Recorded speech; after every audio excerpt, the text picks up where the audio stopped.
Powered by Riverside FM.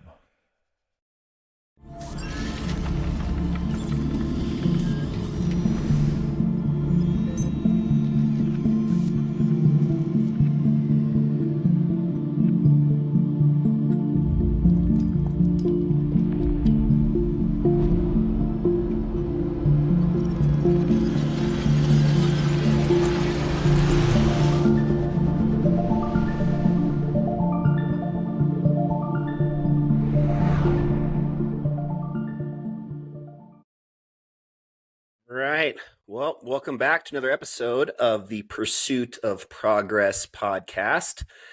I am once again here with my partner in crime, Ben Adams, and myself here, Adam Lang. Really excited to have another episode premiering today where we're going to talk about some very relevant topics that are appropriate for the end of the year. We'll go into that here in a second. But before we do that, just wanted to give our listeners a chance to just get to know each of us just real briefly. We haven't had a chance to say anything yet personally about who we are and just why we're on a podcast together. So Ben, why don't you go ahead and introduce yourself? Thanks again for being with me today. Absolutely. And thank you for having me on as a co-host, and really excited to get this launched and get it started. My name is Benjamin Adams. I'm a loan officer with North Point Bank. I've been in the mortgage industry for over 20 years, done various roles in everything from processing to closing, worked in the lock department, spent about 7 years underwriting conventional FHA jumbo mortgages. And then I have been most recently originating mortgages for the past 8 years. Looking forward to what we're doing right now and what we're building. And then also have a YouTube channel that I'm really, really excited about called American Money 101. Yeah, I've been excited to see you grow that as well and learning a lot of great tips and advice about all sorts of financial topics with that. So excited for other people to find out more about that as well here. Oh, thank you. And now why don't you go ahead and formally introduce yourself and give us kind of a quick rundown of who you are and why you wanted to start this.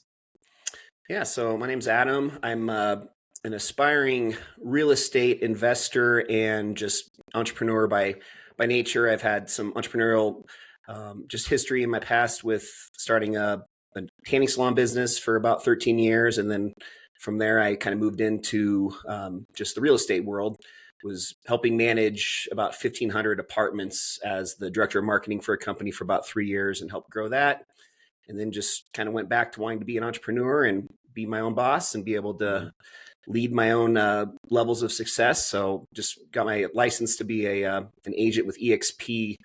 Been doing real estate for, I guess, right around 2 years now, but been with EXP for about a year and just really enjoying just growing that and continuing to take on new challenges every day. So that's me in a nutshell. We'll do an episode later on about just each of our backgrounds a little bit more and share some of our wins and losses and just what we've learned over the course of our lives on another podcast. But Ben, back to just kind of our concept for the podcast today, just talking through this buzzword of, New Year's resolutions, going into 2024, excited and ready to, set goals and, just this kind of, again, this buzzword that I think gets blown out of proportion a lot of times. We were at the gym even this morning just joking about how, January 2nd, the gym gets packed and by about February 1st, it's slow and back to the normal, regular, people that you see on a daily basis there. But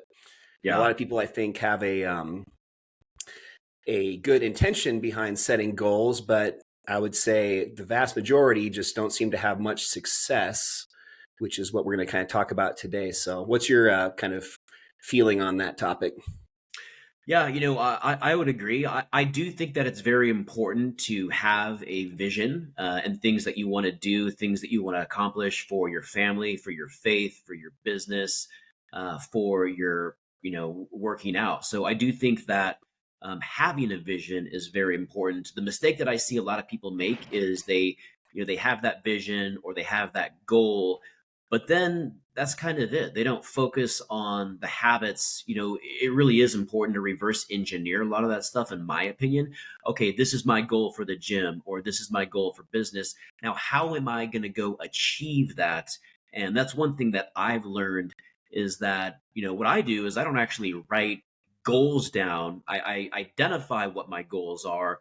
What I do write down are the habits that I believe that are going to get me to those goals. And a lot of that is really based off of consistency.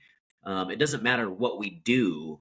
The only thing that matters is what we do consistently and the discipline that we have. And I think having accountability partners, I think having a strong peer group, I think surrounding yourself with other individuals that are motivated and have the same values, I think all of that is important. And that's why it's such a privilege to be here with you. You're someone who's certainly held me accountable, pushed me, challenged me, and looking forward to this next chapter.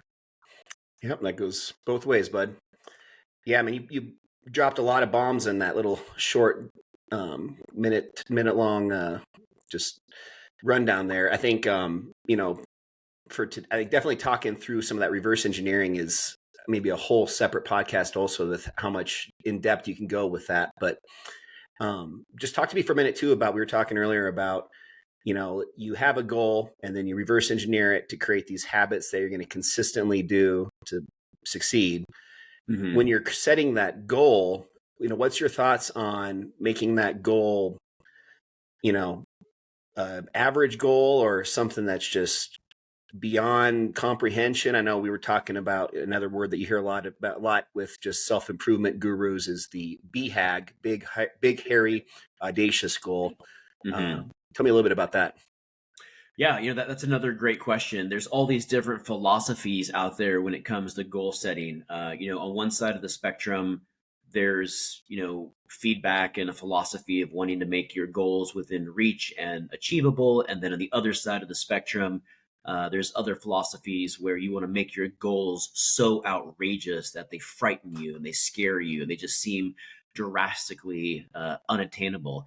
And I've done both in my life. Where I'm at right now is I'm reading this book, 10x is easier than 2x, and it's just been so powerful. It's been so exciting to read this. And this book really focuses on making outrageous goals that really actually scare you because they're so outrageous. And the reason that the author, Dr. Benjamin Hardy, talks about making goals like this is because a lot of times when you make an outrageous goal, and the reason that it's easier to achieve than a 2x goal is because it provides clarity. And what that means is that a lot of times, if you have a 10x goal from where you're at right now with your income or in the gym or with your family, a lot of times it requires radical behavior change. You have to give up a lot. You have to, a lot of what you're doing right now, you have to stop doing. You have to identify and take accountability for things that are holding you back, for things that are not allowing you to take those steps forward for the person that you're called to be. So number one, it's identifying and eliminating those things that are holding you back in your life, and then really focusing on the things and getting great at the things that are going to allow you to move forward. And a lot of times with the 10x goal, there's really only one or two ways to get there. Where on a 2x goal, there are so many different ways a lot of times that you can accomplish that. If you want to like double your business, for example, make more phone calls, shake more hands, set more appointments. There's all these different ways that you can do that. But if you want to 10x your business, a lot of times it just means that you have to think bigger, broader, and do things, from a behavior perspective that you're really not doing at all right now. So that's kind of where I'm at, and that's the philosophy that I'm really leaning into right now. I really like that idea of just making it so outrageous that it's going to force you to make these significant changes where, if you wanted to set a goal to make $100,000 next year, as opposed to setting a goal to making $1 million next year, $100,000, you might say, yeah, maybe I'll save an extra $100 a week and do this and that, and just like very minor adjustments, versus to get to $1 million a year, like what significant changes are you gonna have to make in your life? Mm-hmm. And I know we were talking earlier too about the I'm trying to remember now the quote off the top of my head, but you can achieve more in a year. What's the 1 year and 10 year? Do you remember that Yeah, one? most people overestimate what they can do and what they can achieve in a year, and underestimate what they can achieve in 5 or 10 years. And to me, that just comes down to the daily consistencies of identifying what those habits are, um, and being consistent every single day, and really making those habits and those disciplines your non-negotiables. Yeah, I feel like consistency is one of the words that I'm just really being intentional about going into next year, just with everything that I do, not going into it with 1 foot in, 1 foot out, being 100% committed, and not just committed, but again, going back to being consistent. Hmm. Especially with, being a realtor, there's all these different tools and different, people trying to sell you on marketing, different campaigns and different things going on with just generating new leads. And I'm seeing so many, especially younger agents or just people now that are having to work a little harder since the market's tougher right now, just with the shiny object syndrome, where they'll see something, they'll, give it 100% for maybe a week, then they'll kind of lose a little bit of that momentum. They'll look to some other shiny object, and then go back, look, back 2 months, and they didn't achieve anything because they're not committed. They're not giving it that, not only that consistency, but just that commitment over time, which is something that seems so simple, yet is, and speaking from experience, is really, really challenging with certain things. It's just tough. Yeah, and that's exactly right. And that's for example, growing a YouTube channel. I know that you're doing this right now as well. But when you think about YouTube as an example, there are so many different components that go into that. There's the content piece, the production, the lighting, the audio, thumbnails, the editing, and all of that together. It can be very, very overwhelming. What I've learned is to really just focus on one thing at a time, build out that consistency, get good at it, and then once you've mastered a specific topic, then move on to the next topic. And I think that approach applies for a lot of things. I think it can apply for in the gym. I think it can apply for growing a broader based business. But when we try and tackle everything all at once in a very short time frame, it's very easy to get overwhelmed and discouraged. Yep. Yep. I'm listening to you say that, and I'm resonating with a lot of that, because I'm better at it than I was, but I've still got a long way to go when it comes to that. So Yeah, and that's what it's all about. It's like we always, all of us can do better, and we all have room for improvement. But it's just that 1% better, getting a little bit better every single day. Kind of moving on here. I know that you wanted to share some things about SMART goals and go into a little bit of depth on that. I think it's a little bit of a different approach, but share with us kind of your feedback as far as SMART goals, what that means, and what those acronyms stand for. So I was involved with a couple different entrepreneurial type businesses over the last, decade or so, that used a program called EOS, Entrepreneurial Operating System. You'll hear a lot of their ads on the radio, and they're very successful at this point. They just help small businesses basically scale their business. And one of the tools that they would always harp on us about is just, not harp on us, but really motivate us to do a good job with, is when it came to just intentions and setting goals we would do it on a quarterly basis. Basically just ensuring that every single goal that we created in the EOS framework, it's actually called a ROC, which is a quarterly goal, Hmm. but having those all be what we would call SMART goals. And SMART's just an acronym just to make it easy to just remember a few key attributes that every goal really should have if you're going to really want it to be, achievable, and something that's going to actually be attained. Hmm. So SMART, just going down it really quickly, just S is for specific. So that's just referring to, um, having it not just be something broad like, 2024, I'm going to lose weight. Having it be, 2024, by the end of March, in the first quarter of 2024, I want to lose 10 pounds. So you're creating a specific goal. By being specific, you're allowing yourself to have that actual benchmark and that, that goal, that end of the, that just something that you can physically, obtain. It's not just some lofty goal that you're not even sure really whether or not you achieved it. So that'd be S again for specific. Okay. M would just be measurable. So some of these, by the way, kind of feed into one another. And that's the one thing about the SMART goals too, is some of the letters, they kind of overlap each other a bit, but M is measurable.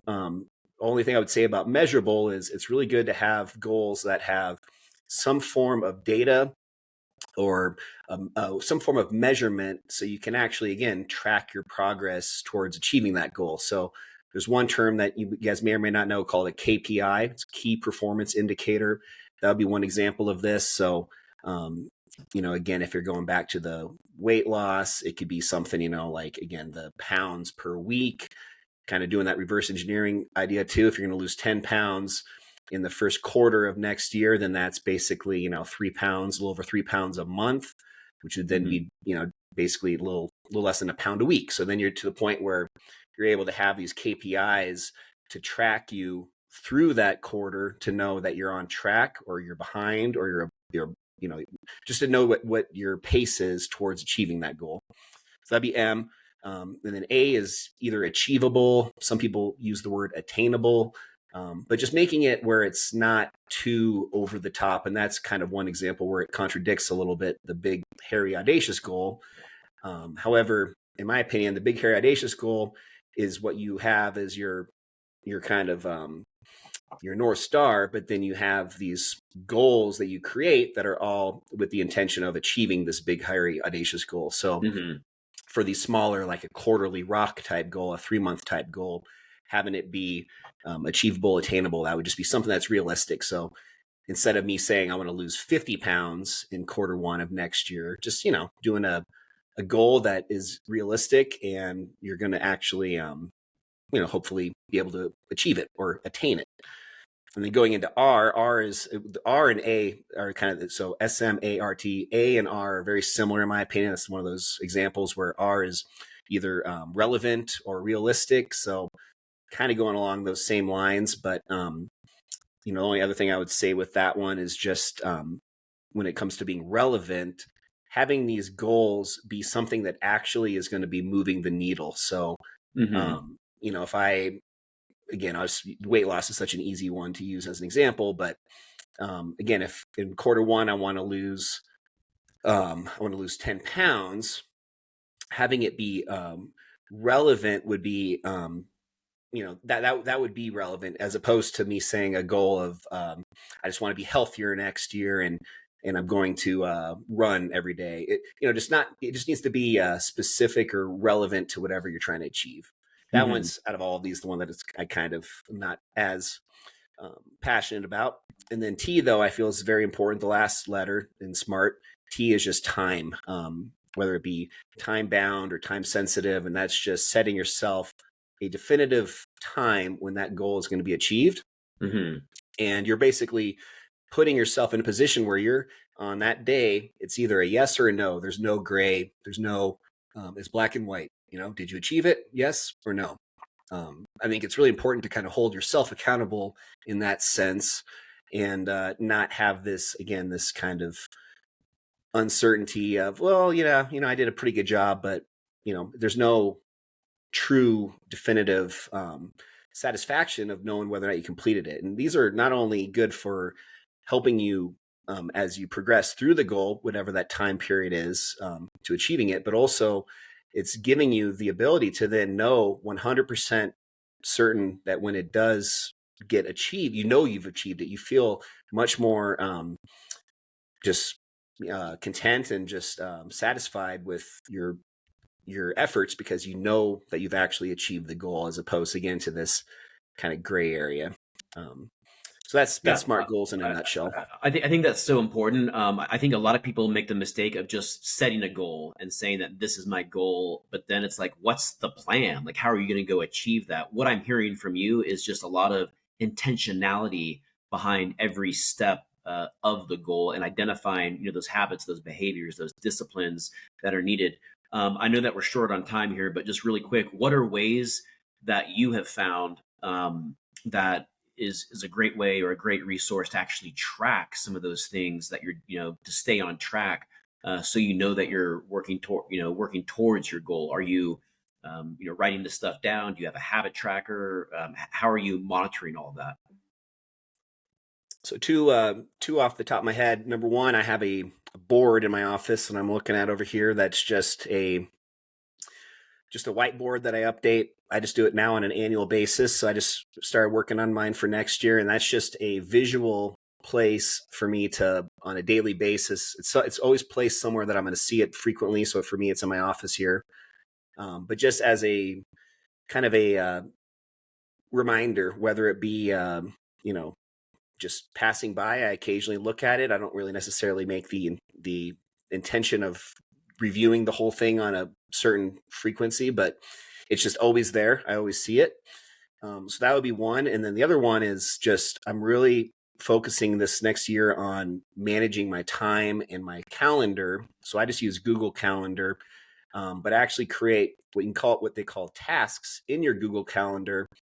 And you can set those up on a repeat basis. So for example, I have some of these that are repeating daily, some of these that are only repeating on weekdays. And these are just tasks that I've identified, kind of like what you're talking about with your habits, that I know are the most important towards getting to the goal.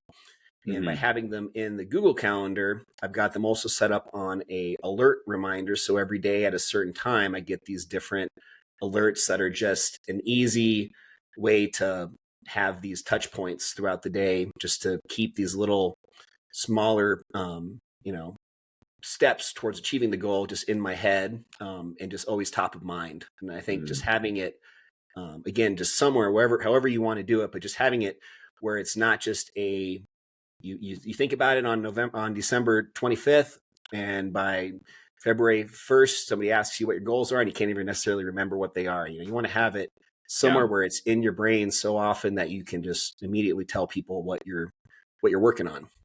What about yourself? Yeah, I mean, that's right. I think it's important to have your goals, the things that you're working on, written down and outlined somewhere. What I'll do is I have a couple different mirrors in my bathroom, and as I mentioned earlier, I'll identify what those habits are, and then I actually go through and just have a habit tracker right on my mirror. I just put a tally every day that I did that specific habit, and then at the end of the week, at the end of the month, at the end of the year, I tally all those everything up from each category and just kind of see where I land. So that way I know exactly where I'm at every week, every part of the year. And, did I get up on time? Did I go to the gym? Did I get my run in? Did I do my reading? Did I read my devotional?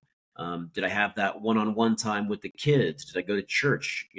All of these different things. And I will change that up from time to time as far as, what I'm focusing on at the moment. What's cool though is that as I start to develop those behaviors and those disciplines, eventually that can then come off the board and off the mirror after you've mastered it. And so for example, last year, having a really strong morning routine where am I getting up? Am I making my bed? Am I doing all these things? Well, you know what? Now I've mastered that. I do that every day. And so that's no longer on my mirror, but it's something that I still practice. And so as we master stuff, we can take it off and then put new things on.